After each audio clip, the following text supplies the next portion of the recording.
तो hello student, this is me Hemant sir and आज हम जेई एडवांस का और एक क्वेश्चन करेंगे। Again it is like it's a common topic for chemistry and physics also. ठीक है, देखते हैं सीधा क्वेश्चन पे। So the question is for helium ion a transition takes place from orbit of radius 105.8 picometers to orbit of radius 26.45 picometer. ठीक है, right?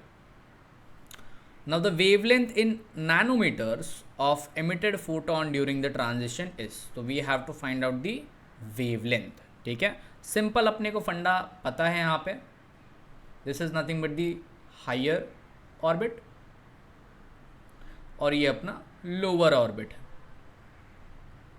Getting me? ठीक है, इलेक्ट्रॉन यहाँ से यहाँ जंप कर रहा है because we know the radius of the initial atom, initial orbit is nothing but 105।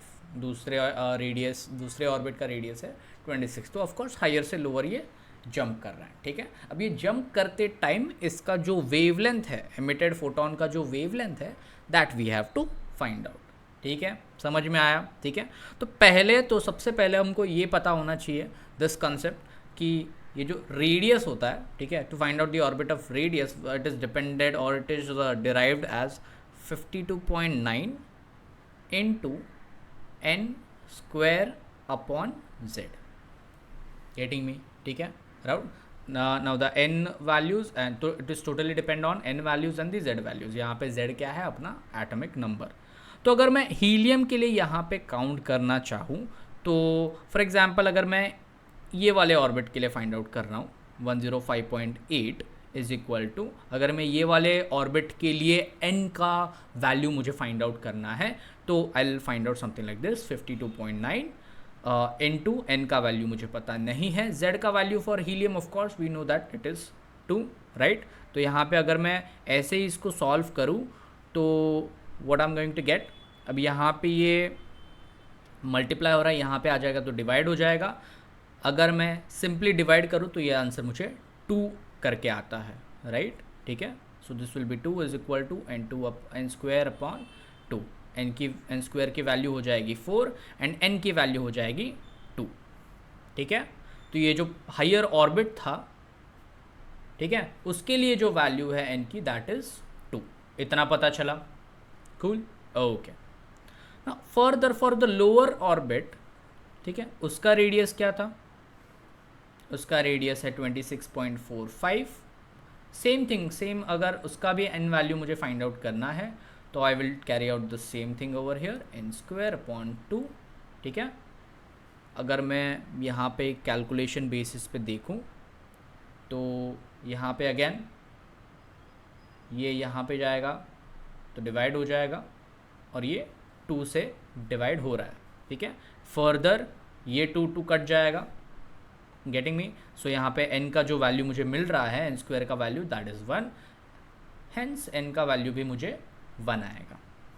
So the value for n for the lower orbit is nothing but 1। तो इतना तो हमको आइडिया हो गया है कि ये n का वैल्यू 2 ऑर्बिट से n इज इक्वल टू 1 वाले ऑर्बिट में ये ट्रांजिशन ले रहा है। Getting me? ठीक है, इतना पक्का हुआ, इतना समझा? ग्रेट। ठीक है, what we have to find out कि वेवलेंथ। अब इतना तो हमको पता होना चाहिए वाइल प्रिपरेशन कि अगर मुझे फॉर हाइड्रोजन अगर मैं कंसिडर करता हूँ, let's just consider hydrogen first. ठीक है, हीलियम के ऊपर हम लोग आ जाते हैं। सो हाइड्रोजन हमको पता है अगर ये ट्रांजिशन हो रहा है n इज इक्वल टू 2 से n इज इक्वल टू 1 वाले ऑर्बिट में, अगर कुछ ऐसा होता है तो इसका जो वेवलेंथ होता है, getting me, sorry, the energy over here is going to be 10.2 electron volt. ठीक है, ये इसका एनर्जी होता है, राइट। इतना हमको पता है and we also know that this energy, ठीक है, it is directly proportional to z square upon n2। Basically z square से ये डायरेक्टली प्रोपोर्शनलिटी दिखाता है। Getting me? ठीक है, सो अगर मैं यही कैलकुलेट करूँ फॉर लेट्स से हीलियम के लिए अगर मुझे कैलकुलेट करना है फॉर दीज सेम पैरामीटर्स, तो मैं यहाँ पे क्या लिखूँगा? दिस वैल्यू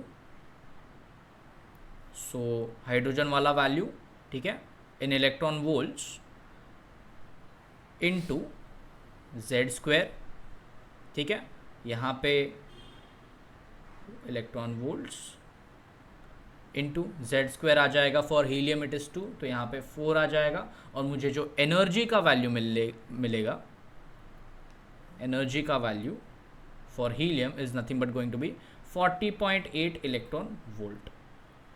क्लियर हुआ?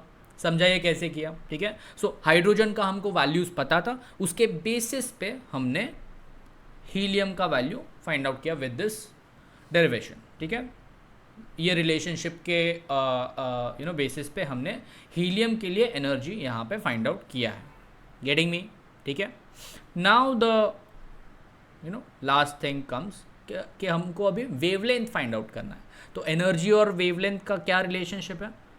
Yes, energy in electron volt is nothing but equal to, it's shown by 1240 upon the energy in electron the lambda in electron volt, lambda in nanometer, sorry, ठीक है। ये अपना रिलेशनशिप है।